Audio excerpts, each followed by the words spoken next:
두 가지 중에 하나를 선택할 수 있습니다. 키가 185예요. 키 크죠?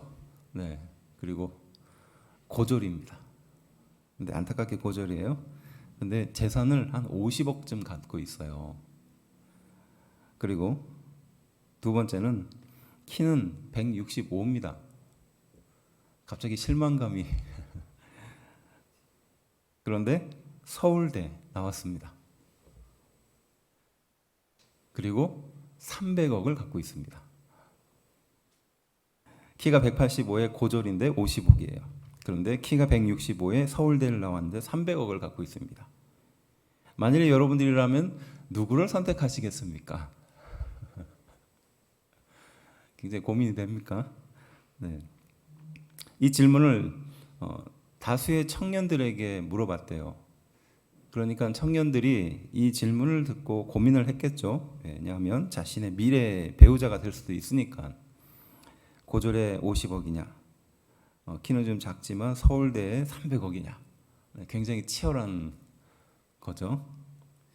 그런데 이 질문에 대한 답 중에서 대다수의 청년이 어떤 사람을 선택했는가? 300억을 선택했습니다. 그러면서 그 밑에 이런 댓글이 달려 있어요. 다른 거는 고민할 수 있어도 300억은 고민할 이유가 없다, 이거예요. 이 질문을 가만히 보면 이 질문 속에는 함정이 담겨 있습니다. 무엇입니까? 키가 크지만 고졸이지만 몇 억을 갖고 있습니까? 50억을 갖고 있어요. 적은 돈이 아닙니다. 적은 돈이 아니지만 300억과는 비교할 수 없다는 겁니다. 우리에게 주는 시사하는 점이 무엇입니까? 50억도 많은 돈이지만 상대적인 우월감을 도저히 버릴 수 없다는 거예요. 아마 예전 세대나 그 전 세대 같으면 좀 다른 대답을 했을 수도 있습니다. 그런데 요즘 청년들이 대답은 그렇지 않다는 겁니다. 상대적인 우월감이 더 중요한 가치라는 겁니다. 아니 50억 정도면 좀 만족할 수 있지. 어느 정도 좀 골고루 갖추었으니까 좀 여러 가지 좀 지적인 능력이 좀 그렇다 하더라도 좀 인성이 좀 그렇다 하더라도 그것까지는 용서해 줄 수 있지 정도의 수준이 아니라 50억과 300억은 비교할 수 있는 돈이 아니라는 겁니다. 이게 세상이 많이 변화하는 것 중에 하나죠. 상대적인 우월감이 그만큼 이 세상, 특별히 현대인을 지배하고 있다라는 굉장히 중요한 질문이기도 해요. 우리 자신을 보여주는 것이기도 합니다. 도대체 인간의 만족과 비교는 언제 채워지고 언제 멈출 수 있는가라는 것이기도 합니다. 이 만족을 채우기 위해서 우리는 끊임없이 노력하죠. 그것으로 끝나는 것이 아니라 내가 가지고 있는 것과 상대방이 가지고 있는 것을 비교하기 시작하면서부터 불행이 시작되는 것 같습니다. 이것을 만족하면 감사할 일이지만 만족하지 않는 그 순간부터 비교의 대상이 되면서부터 불행의 나락으로 떨어지게 되는 것을 흔히 보게 되는 거예요. 오늘 함께 살펴본 말씀의 굉장히 중요한 주제 무엇이냐? 상대적인 만족감, 상대적인 우월감에 대한 이야기입니다. 이 말씀을 중심으로 하나님께서 주시는 은혜를 또 함께 나누는 우리 귀한 성도들이 되기를 주의 이름으로 축원합니다. 함께 읽은 로마서는요, 성도들의 믿음의 이치, 또 기도, 또 이러한 모든 신앙생활의 근본이 되고 기본이 되는 것들에 대한 서신입니다. 그래서 우리는 신앙생활의 기초를 어디에서 찾아볼 수 있습니까? 어떤 성경을 읽으면 이런 신앙생활의 기본을 알 수 있습니까? 라는 질문을 받을 때 그 대답으로 로마서를 읽어보십시오 라고 하면 돼요. 그래서 로마서에는 신앙의 아주 기본이 되는 것들이 잘 담겨 있고 정수와 같은 내용들이 담겨 있기 때문입니다. 이 로마서는 말 그대로 로마에 있는 교회를 향하여 쓴 편지라는 뜻이죠. 그런데 어떻게 로마에 있는 교회의 성도가 세워졌고 교회가 만들어졌을까요? 좀 생각해 본 적 있으신가요? 사도 바울은 그 역사를 보면 직접 사도 바울이 가서 로마 교회를 세운 적이 없습니다. 그렇죠? 인생 말년에 이제 가게 되는 그 여정이 있잖아요. 그 전까지는 로마를 못 갔거든요. 근데 로마 교회가 형성되어 있어요. 그게 어떤 상황에서 만들어졌느냐?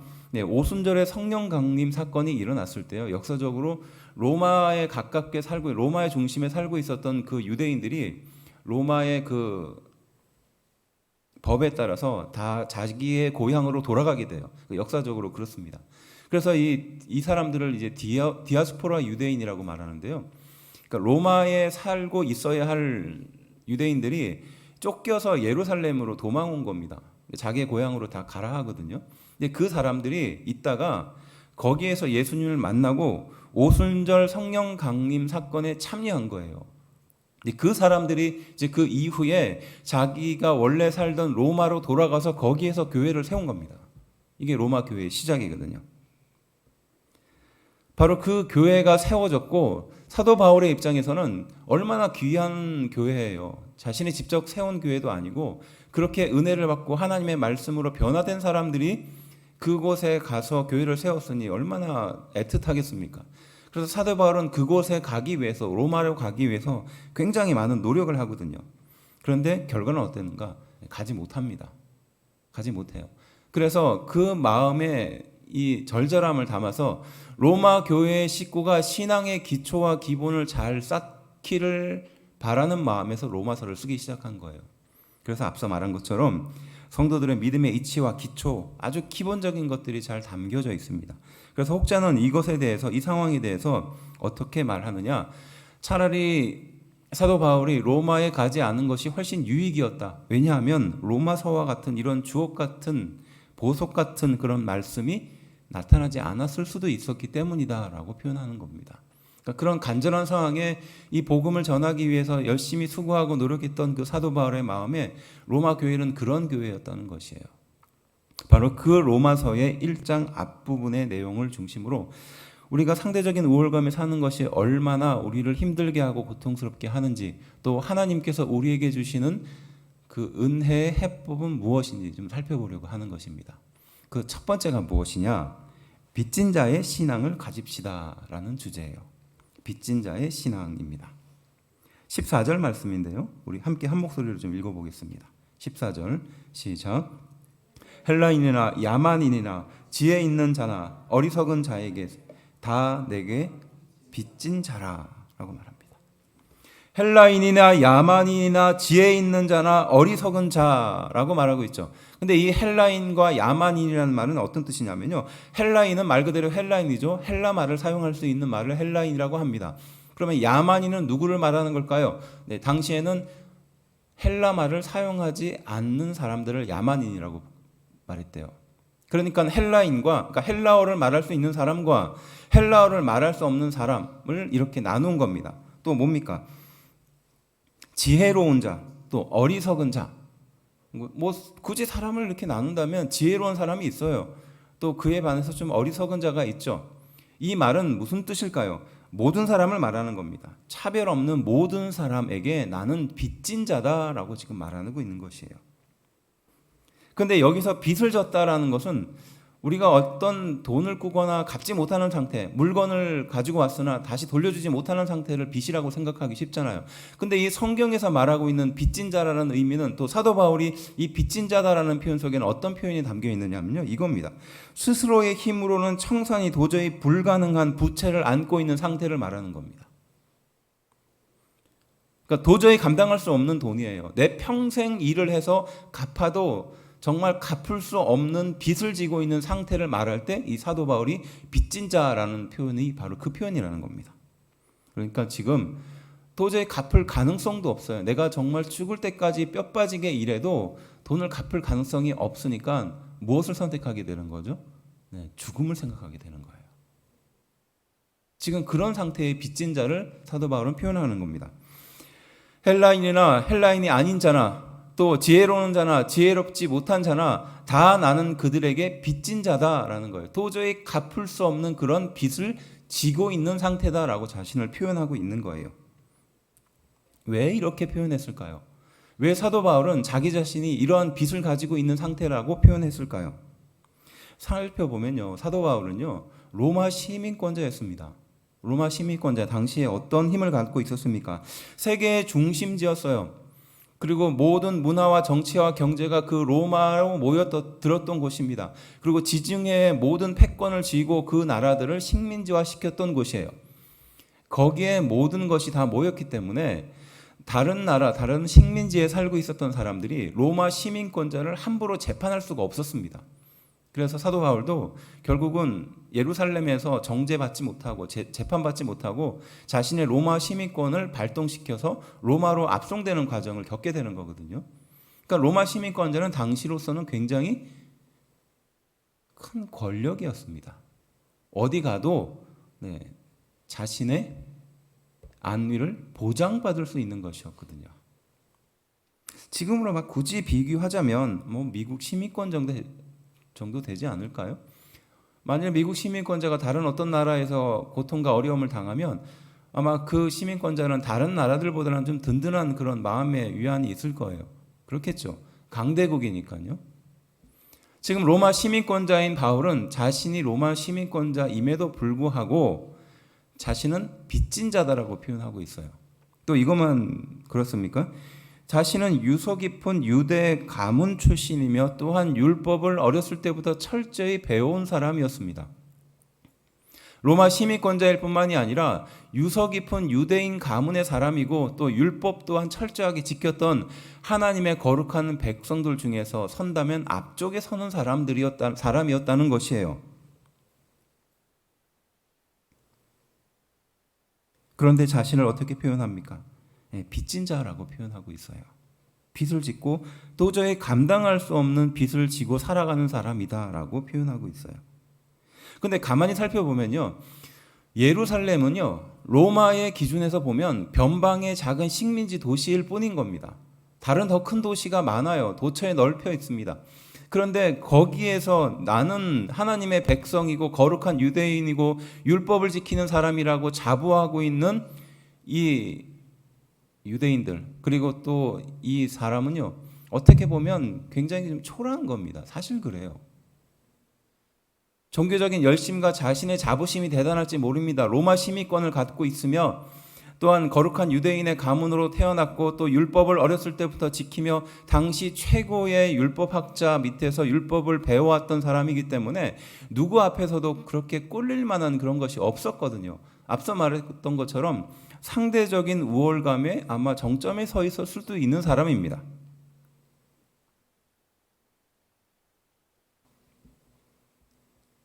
바울이 빠졌을 법한 우월감이었죠. 신분과 유대인 그리고 율법을 지키는 거룩한 백성이라는 그런 우월감이 있었을 겁니다. 그런데 그런 바울이 다메섹에서 예수님을 만나고 나서 인생이 어떻게 됩니까? 완전히 바뀌죠. 그리고 헬라인과 야만인, 지혜로운 자와 어리석은 모든 사람에게 나는 빚진 사람이다. 도저히 갚을 수 없는 빚을 지고 있는 사람이다라고 자기를 소개하고 있는 겁니다.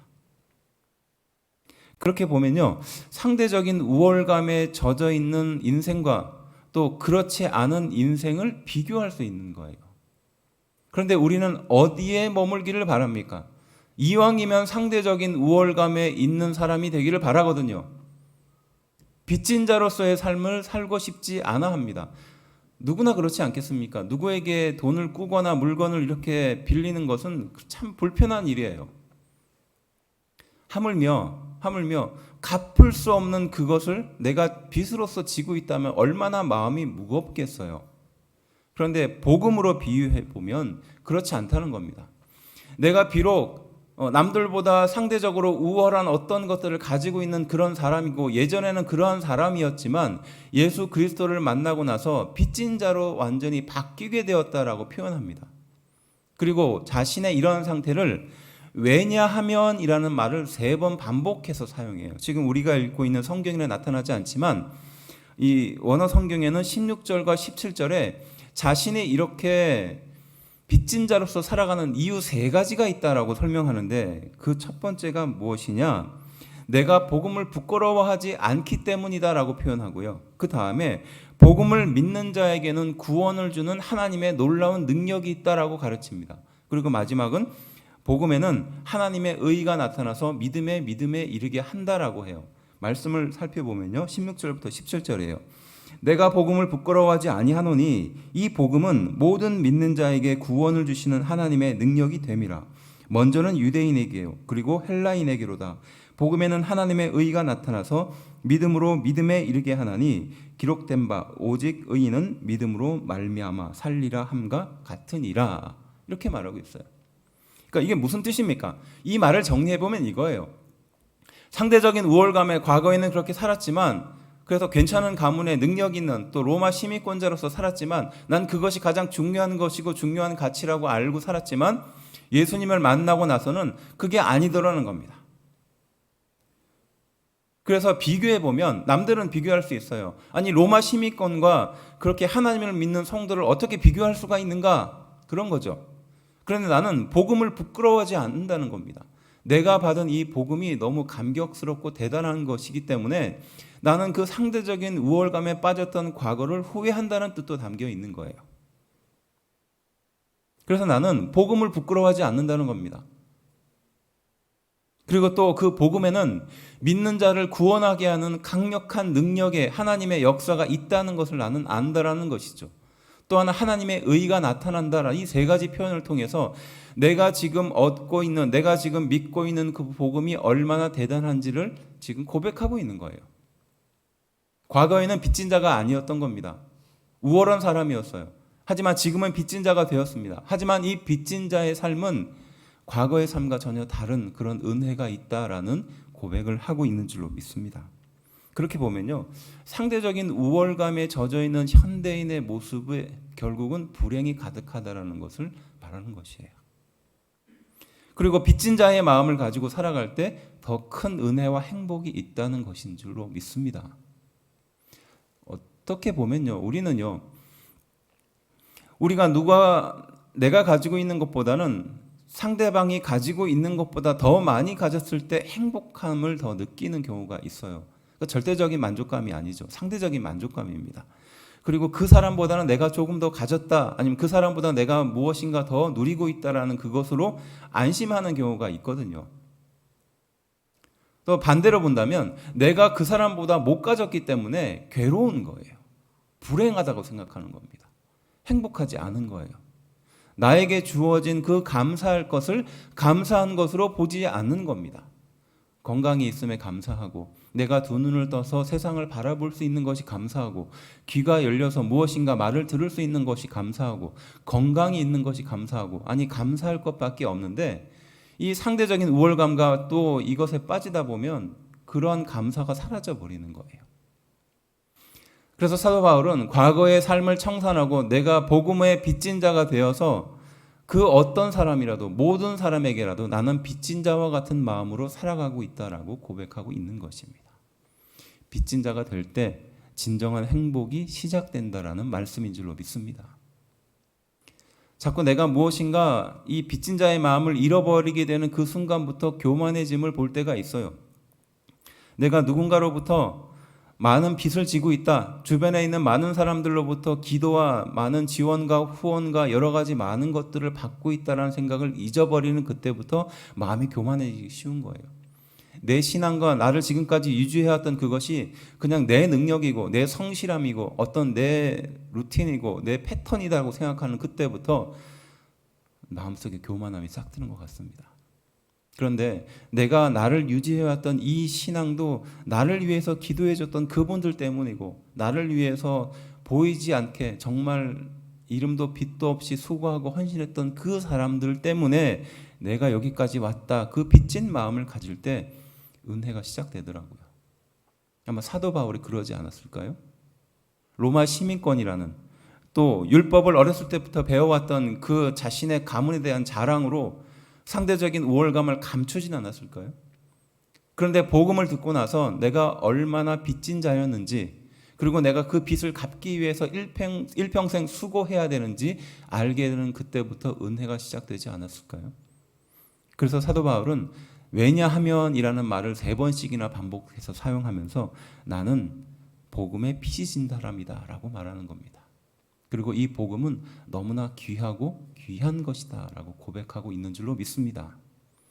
이런 빚진 자의 신앙을 우리 귀한 성도들이 갖는 은혜가 있게 되기를 주의 이름으로 축원합니다.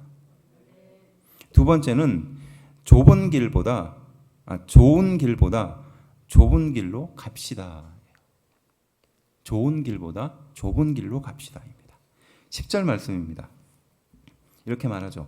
어떻게 하든지 이제 하나님의 뜻 안에서 너희에게로 나아갈 좋은 길 얻기를 구하노라. 사도 바울이 한 말이에요. 그러니까 앞서도 설명했듯이 지금 로마에 가고 싶은 사도 바울의 마음이 담겨 있는 거죠. 그 마음의 열정과 어떻게든 로마에 있는 교회에 찾아가서 그 성도들을 눈으로 보고 싶은 마음이 있습니다. 또 그들에게 하나님의 복음을, 말씀을 잘 가르쳐주고 바르게 믿음 안에서 양육하고 싶은 그런 열정이 가득했겠죠. 그래서 이렇게 말한 겁니다. 너희에게 나갈 좋은 길 얻기를 나는 끊임없이 구했다. 이것이 사도 바울의 마음이었거든요. 로마 교회 성도들을 만나기를 간절히 구했으며 여러 번 그들에게 가고자 했지만 지금까지 길이 막혔다. 이게 13절에 등장합니다. 그러니까 사도 바울이 한 번 로마를 가려고 노력했던 게 아니라 여러 번 반복했다는 거예요. 그 선교 일정 중에. 그리고 실제로 로마서 15장 19절에는요. 일루리곤이라는 지역까지 직접 찾아갔다는 내용이 나오거든요. 그 일루리곤이라는 지역이 어디냐면 로마 반도가 제일 가깝게 보이는 장소예요. 그러니까 선교의 일정을 일부러 바꾸어가면서 일루리곤이라는 지역까지 간 이유는 무엇입니까? 어떻게든 로마로 가보겠다라는 의지가 담겨 있었거든요. 그런데 결국 어떻게 됩니까? 못 갑니다. 가지 못해요.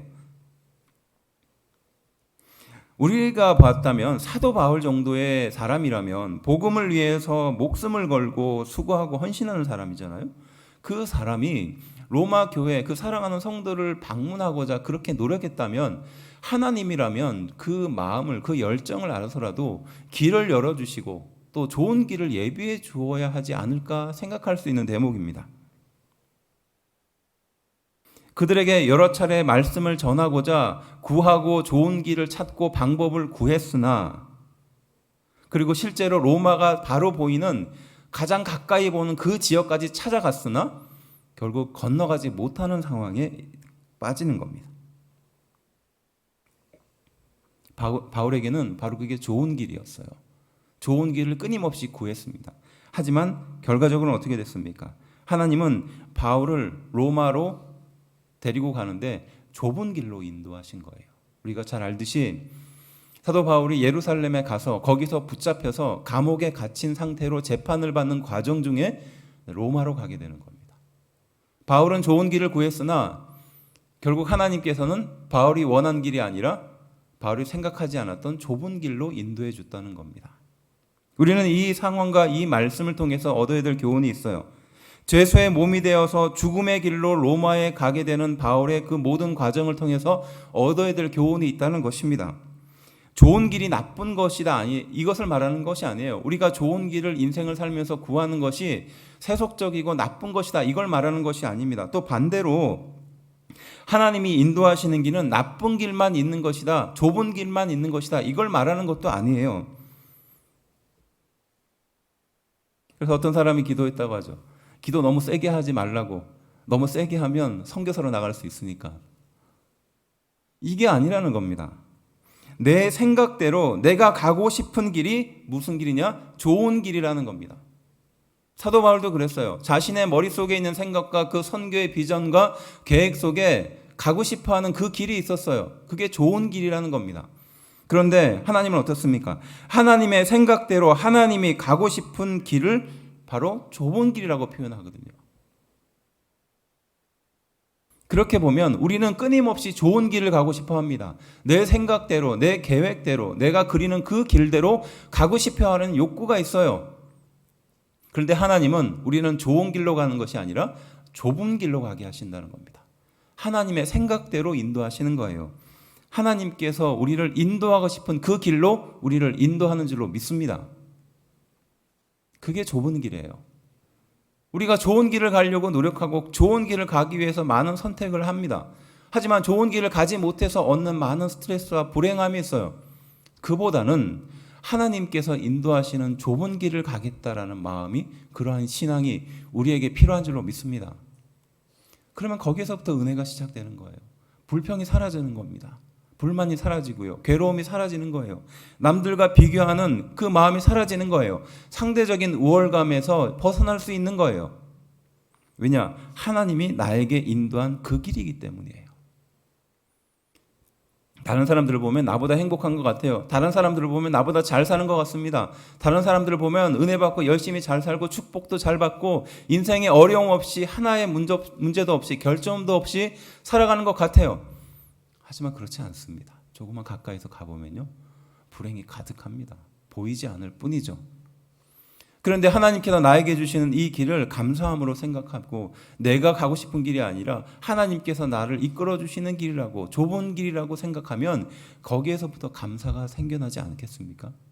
내가 만나는 모든 사람과 내가 결정한 모든 결정이 내 결정이 아니라 하나님의 결정이라면 우리는 순종할 수 있습니다. 그리고 그것을 감사할 수 있어요.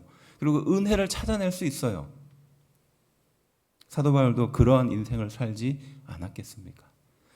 그래서 우리 말씀 중에 요한복음 21장 18절에 베드로에게 한 유명한 말씀이 있어요. 함께 한 목소리로 좀 읽어볼까요? 읽어봅시다. 시작. 내가 진실로 진실로 내게 이르노니 내가 젊어서는 스스로 띠뛰고 원하는 곳으로 다녔거니와 늙어서는 내 팔을 벌리리니 남이 내게 띠띠우고 원하지 아니하는 곳으로 데려가리라. 아멘. 이게 당시의 격언이었거든요. 내가 젊었을 때는 네가 원하는 대로, 네가 하고 싶은 대로 그렇게 다녔지만 내가 늙어서는 네가 팔을 벌리고 누군가에 의해서 이끌려 다니는 그런 인생이 될 것이다. 이런 뜻이었습니다. 이것을 예수님께서 반대로 비틀어서 베드로에게 설명하는 거예요. 내가 복음을 듣기 전에는, 내가 하나님의 말씀으로 온전히 변화하기 전에는 너의 생각대로 네가 원하는 대로 좋은 길을 찾아다니는 인생이었고, 그렇게 비교하고 불만족스러운 인생이었고, 또 상대적인 우월감에 젖어있는 인생이었다면 이제 나이가 든 몸을 가졌을 때, 다른 말로 예수 그리스도의 복음으로 변화된 너는 이제 그러한 인생이 아니라 하나님의 뜻대로 사는 인생이 되었다라는 하나님의 말씀이 담겨 있는 줄로 믿습니다. 마찬가지로 베드로에게도 이런 말을 했듯이 우리 인생에게도 하나님은 동일하게 말씀하고 있는 줄로 믿습니다. 내가 예수님으로 변화되기 전까지는, 예수님의 말씀이 너희 안에, 너희 중심에 온전히 거하기 전까지는, 또 예수 그리스도를 구주로 시인하고 고백하기 전까지는 네가 원하는 대로, 네가 하고 싶은 대로 사는 인생이었지만 이제 예수 그리스도를 믿고 복음으로 변화된 그 인생을 사는 너희는 이제 과거의 삶이 아니다라는 것이에요. 믿으십니까? 좋은 길이 아니라 좁은 길로 하나님이 인도해 주신다는 뜻입니다. 이 말은 우리에게 큰 은혜가 됩니다. 내가 좋은 길을 선택하기 위해서 수많은 스트레스와 불행과 어려움들을 헤쳐나가야 하지만 좁은 길은요, 비록 길은 좁아 보이나 하나님께서 예비하시고 준비하신 길인 줄로 믿습니다. 그래서 좁은 길보다는, 좋은 길보다는 좁은 길을 선택하는 귀한 성도가 되어야 할 줄로 믿습니다. 내가 생각하는 그 길이 아니라 하나님께서 나를 인도하시는 그 길로 가야 하는 것, 그것이 성도가 가야 할 길입니다. 세 번째는요, 하나님의 의를 붙듭시다 라는 주제예요. 하나님의 의를 붙듭시다. 17절 말씀입니다. 우리 함께 한 목소리로 좀 읽어볼까요? 17절 시작.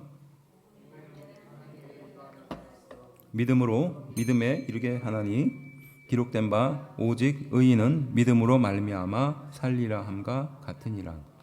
아멘. 복음에는 하나님의 의가 나타나서 믿음으로 믿음에 이르게 하나니라는 말씀이에요. 여기서 중요한 말씀은 하나님의 의죠. 그리고 뒤에 나오는 것, 오직 의인은 믿음으로 말미암아 살리라, 하박국서의 유명한 말씀입니다. 이스라엘 백성들이 타락하고 회개하지 않고 돌아오지 않자 그들에게 하나님은 경고하면 믿음으로 사는 것이다 라는 약속을 하고 있는 것이죠. 근데 여기서 중요한 말은 하나님의 의예요. 하나님의 의. 좀 말이 어렵죠. 그런데 이것을 다른 말로 표현하면요, 모든 믿는 자에게 구원을 주시는 하나님의 능력이라는 말이에요. 이 말도 좀 이해하기 쉽지 않습니다. 좀 더 쉽게 하면 무엇이냐? 하나님의 의라는 것은요, 하나님의 의의 기준을 말하는 거예요. 하나님이 의롭다고 말하는 기준을 말하는 겁니다. 하나님의 의는 모든 믿는 자에게 구원을 주신다는 거예요. 그럼 무슨 뜻입니까? 낮다는 거예요. 하나님의 의는 수준이 높지 않다는 겁니다. 그 의를 충족하기 위해서 많은 기준을 채우고 소수만 그 의를 충족하는 게 아니라 그 기준이 낮다는 겁니다. 누구에게? 모든 사람에게 허락되어 있다는 거예요. 그 전까지는 유대인에게만 해당되었습니다. 더 좁게는 하나님의 말씀을 철저하게 지키는 사람들에게만 그 의가 허락되었어요. 너는 의로운 사람이다 라는 하나님의 칭찬이 있었습니다. 그 의를 얻기 위해서 노력하는 것이 그들 유대인이었습니다. 그런데 이제 하나님의 의가 바뀌었다는 겁니다. 하나님의 의는 모든 사람에게 구원을 줄 만큼 넉넉하다는 거죠. 그 기준이 낮추어졌다는 겁니다. 물론 수준이 낮은다는 뜻이 아니에요. 모든 믿는 자에게 주셨다는 것은 은혜를 주셨다는 것이고 값없이 이 모든 문턱을 낮춰주셨다는 뜻인 줄로 믿습니다. 내 노력이 아니라, 내 실력이 아니라, 내 대단한 어떤 그 행동이 아니라 하나님이 그 의의 기준을 낮춰주었다는 것이에요. 그래서 의는요, 하나님과 인간의 바른 관계에서 나오거든요. 근데 이렇게 표현할 수 있어요. 나는 어떻게 하면 하나님과 바른 관계가 될 수 있는가라는 질문으로 정리할 수 있거든요. 내가 어떻게 행동해야지 하나님과 바른 관계가 될 수 있을까? 하나님과 의로운 관계가 될 수 있을까? 이게 당시에 굉장히 중요한 질문이었거든요. 그래서 하나님의 거룩한 백성이었던 유대인들이 그렇게 말씀을 지킨 것도 그것 때문입니다. 하나님의 율법을 지키는 것이 그 하나님과의 바른 관계가 되고 이것이 의였기 때문에 그렇습니다. 착한 일을 하면 됩니다. 하나님이 기뻐하실 그 일을 하면 되죠. 하나님께 칭찬받을 그 일을 하면 되는 것이죠. 그게 당시의 율법이었습니다. 그래서 율법을 더욱더 철저하게 지키는 것이 당시 유대인들에게 하나님의 의를 얻는 굉장히 중요한 것이었어요. 그래서 그에 비해서 상대적으로 이방인들이나 하나님의 말씀을 모르는 사람들은 하나님의 의도 모를 뿐더러 그 의를 지킬 만한 그런 의지도 없기 때문에 그들은 무시하는 거거든요. 바리새인의 기준에서 하나님의 의라 함은 말씀을 행하고 철저히 지키는 것이죠. 그리고 그렇게 하나님의 백성이 되는 것입니다. 그래서 하나님과 바른 관계가 생기고 바로 그 바른 관계를 통해서 하나님의 의를 얻을 수 있다는 것을 바리새인들은 주장했거든요. 그래서 이 의는 다른 의미로 본다면 나의 의예요. 나의 의. 하나님의 의가 아닙니다. 열심히 하나님의 말씀을 지키고 하나님께 바른 의를 얻도록, 바른 관계를 얻도록 노력하는 의는요, 냉정하게 말하면 나의 의입니다. 나의 기준이라는 거죠. 사도 바울이 예수님을 만나기 전에 가졌던 의였다는 것입니다. 그래서 그 의를 이루기 위해서 목숨을 바쳐서 예수님을 믿는 무리들을 잡아서 데려오는 것이 사도 바울의 일이었잖아요. 자신의 의를 채우기 위해서, 나의 의를 채우기 위해서 그 의 속에는 하나님과의 관계를 더욱더 밀접히 맺겠다라는 그 말이 담겨 있거든요. 그 열심이 담겨 있었거든요. 자신은 하나님의 의인 줄 알고 하나님과의 바른 관계를 맺는 일인 줄 알고 그렇게 행동하고 열정을 다해서 수고했으나 사실은 알고 보니까 나의 의였다라는 고백이 담겨 있는 겁니다. 하나님의 의의 반대말이죠. 나의 의예요. 바울이 다메섹에서 예수님을 만나 고꾸라지는 그 장면에서 나의 의가 잘못되었다는 사실을 깨닫는 거죠. 그 전까지는 나의 의를 따라서 사는 거죠. 그리고 나의 의의 중심에는 하나님과의 바른 관계에 바로 그 말씀을 지키는 것, 그래서 남들보다 높은 도덕 수준을 갖고 남들보다 높은 율법을 지키며 그렇게 하나님의 말씀을 향하여 열정을 다하여 최선을 다하여 사는 그 삶이었습니다. 하지만 그 삶의 뒤편에는 정죄가 담겨 있었어요. 상대적인 우월감이 담겨 있는 삶이었습니다. 자신이 유대인의 유력한 가문의 출신이고 또 가말리엘이라는 당시 당대의 최고의 율법학자로부터 배운 그 교만함이 담겨져 있었던 거죠. 그런데 예수님을 만나고 나서 그 나의 의가 완전히 깨어져 버린 겁니다. 머릿속으로 생각했던 나의 의가 예수님을 만나게 되는 경험을 통해서 완전히 무너진 겁니다.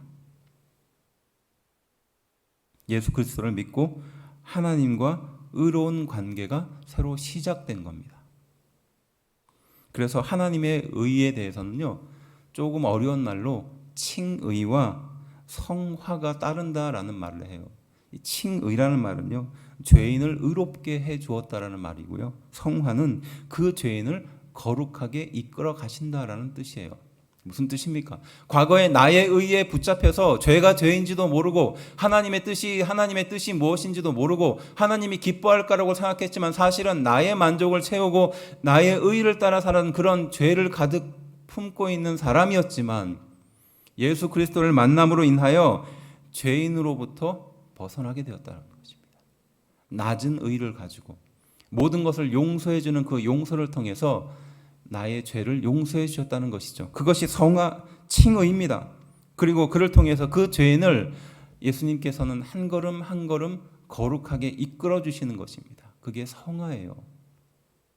그래서 하나님의 의는 이 칭의와 성화가 함께 따라오는 것입니다. 그렇다면 하나님의 의가 나타나는 사람들은 누구였을까요? 당시 사람들을 비교해서 한번 봅시다. 사두개인이 있었어요. 바리새인이 있었어요. 율법학자가 있었죠. 또 부자 청년들이 있었습니다. 청년이 있었어요. 또 어떤 사람이 있었습니까? 삭개오가 있었어요. 마리아가 있었죠. 사람들에게 손가락질을 받는 마리아가 있었어요. 또 이방인이었던 군대 장관이 있었습니다. 또 백부장이 있었죠. 맹인이 있었어요. 나병 환자가 있었습니다. 자, 이 중에서 하나님의 의가 나타난 사람은 누구였습니까? 우리는 당연히 앞선 사두개인과 바리새인과 율법학자와 부자 청년에게 하나님의 의가 나타나야 한다라고 생각하기 쉽습니다. 하지만 실제로 하나님의 의, 그들을 용서해 주는 모든 것을 다 받아주시는 그 의는 누구에게 나타났습니까? 삭개오에게 나타났어요. 사람들의 무시를 받는, 괄시를 받는 삭개오에게 나타났어요. 또 사람들에게 창렬하고 손가락질을 받는 그 마리아에게 나타났습니다. 또 이방인, 또 무시하는 그 대상이었던 군대 장관에게 나타났어요. 또 백부장에게 나타났습니다. 맹인에게 나타났어요. 나병 환자에게 나타났습니다. 나의 의는요, 결국 정죄와 후회만 남는다는 것입니다. 그렇지만 하나님의 의에는 말씀처럼 믿음에서 믿음으로 이르게 한다는 뜻이에요. 함께 읽은 말씀 17절에 복음에는 하나님의 의가 나타나서 믿음으로 믿음에 이르게 한다라는 것입니다.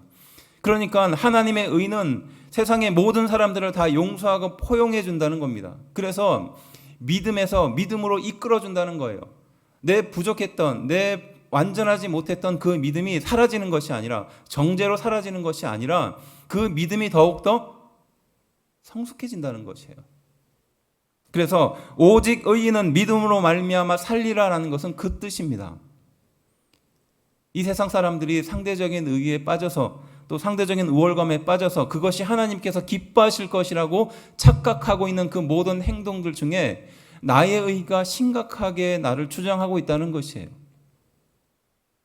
하지만 하나님의 의는 세상의 모든 사람들에게 구원을 베풀 만큼 그렇게 낮고 모든 사람을 용서해 주는 의다라고 말씀하고 있는 것이죠. 그래서 이 의는 믿음에서 믿음에 이르게 한다는 거예요. 믿음을 더욱더 자라게 한다는 겁니다.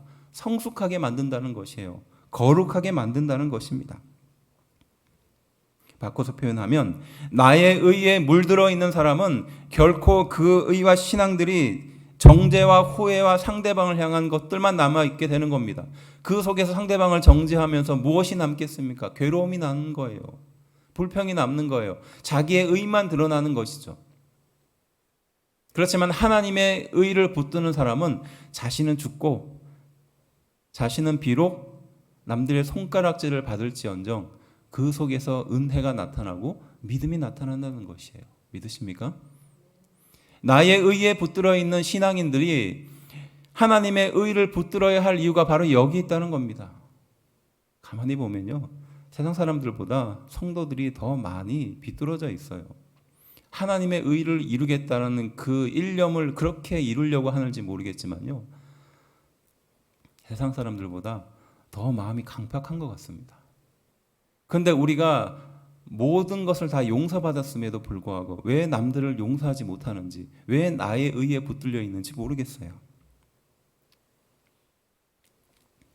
예전에 청년부를 섬겼는데 그 청년부에서 새로운 청년 하나가 들어왔어요. 그 청년이 들어왔는데 겉도 멀쩡하고 뭐 말하는 것도 멀쩡하고 뭐 문제될 게 전혀 없는, 그렇지만 이제 믿음은 없는 그런 청년이었어요. 근데 열심을 가지고 모임에 참석하고 모든 모임에서 빠지지 않으려고 노력하고 그런 청년이었습니다. 심지어는 새벽기도까지 나와서 청년부 새벽기도까지 나와서 막 기도하려고 하는 모습을 보이는 청년이었어요. 급속도로 청년들과 가까워지고 또 공동체도 형성하고 막 그랬습니다. 한 2달 정도 지나고 나서 근데 이상한 소문이 들리는 거예요.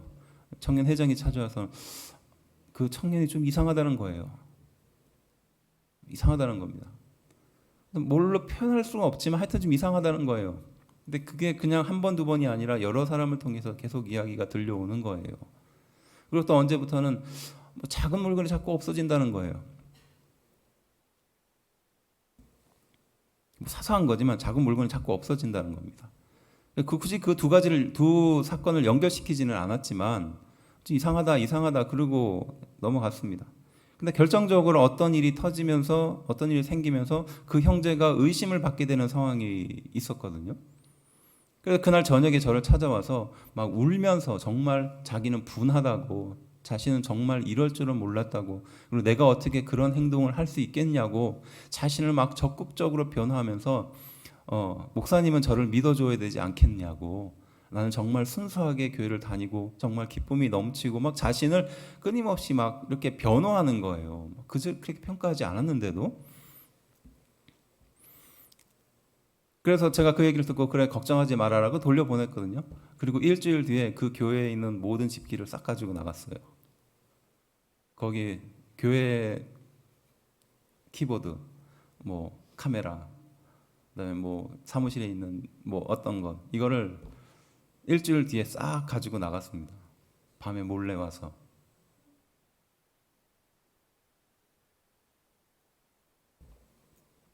근데 제가 그때 당시에 아끼는 노트북이 하나 있었거든요. 노트북 한 대가 당시에 그 제 등록금보다 더 비쌌어요. 정말 아끼고 아껴가지고 그 노트북을 사서 이렇게 막 쓰고 있는데 그 친구가 그것까지 가져갔어요.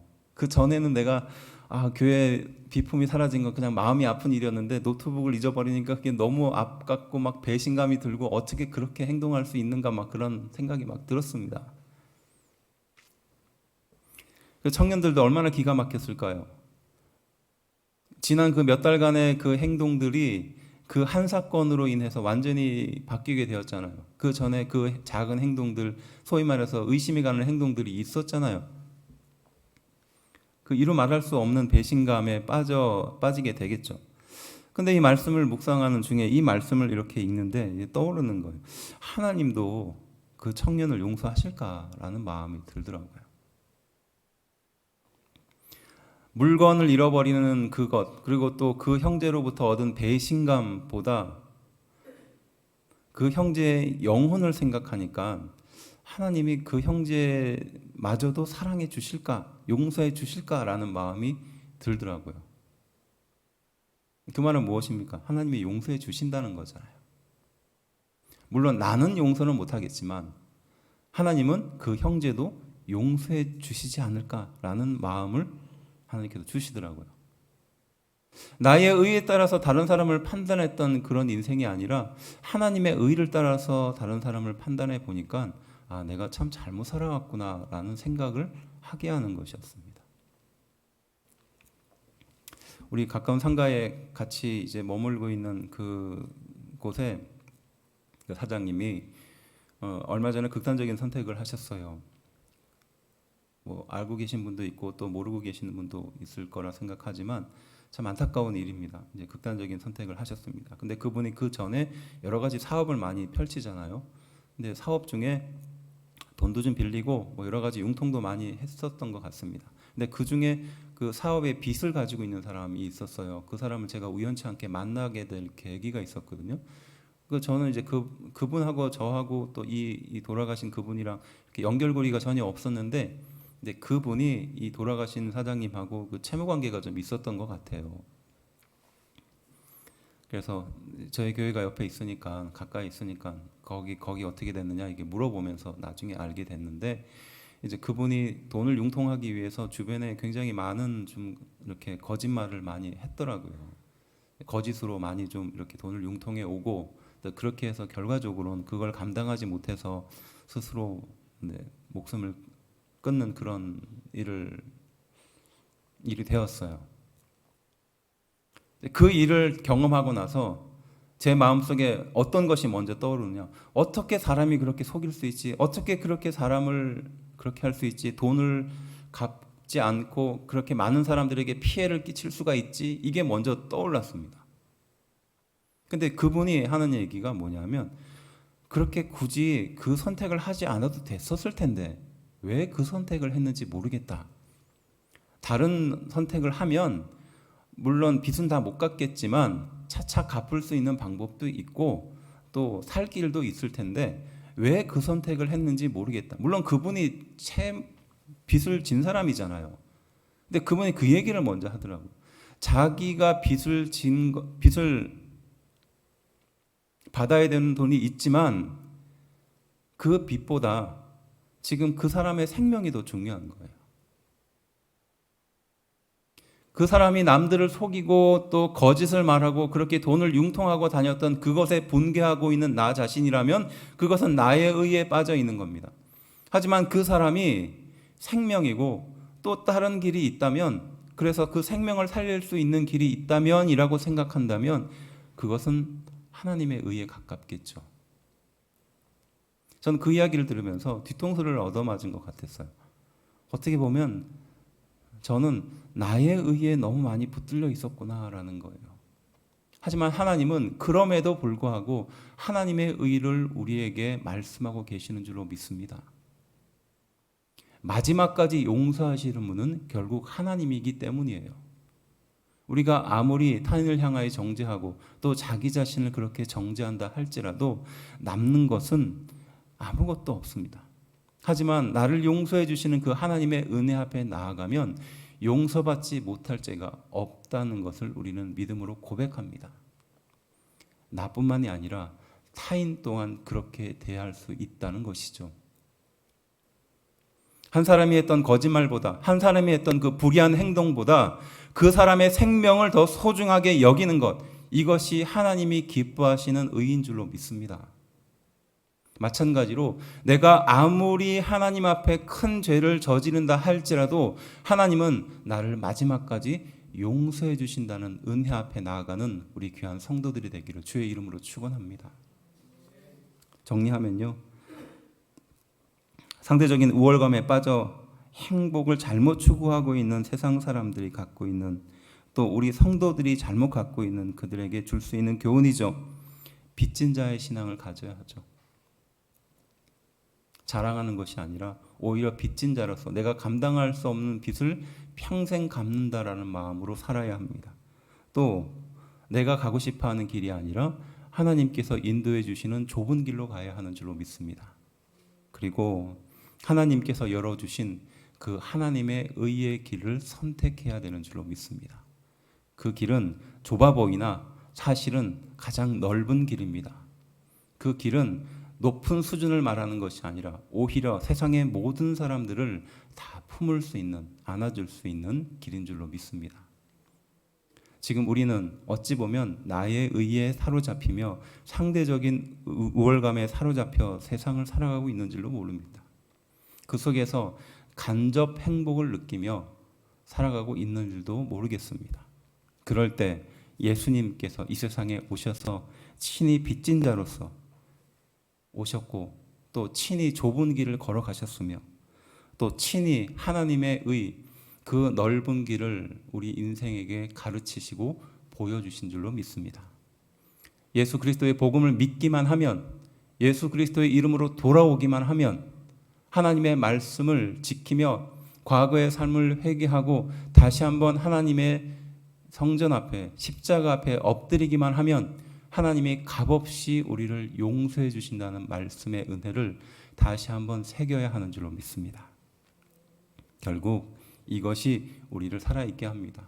결국 이러한 신앙생활이 우리를 바른 길로 인도하여 주시는 줄로 믿습니다. 이 은혜가 우리 귀한 성도들에게 넘치게 되기를 주의 이름으로 축원합니다. 기도하겠습니다.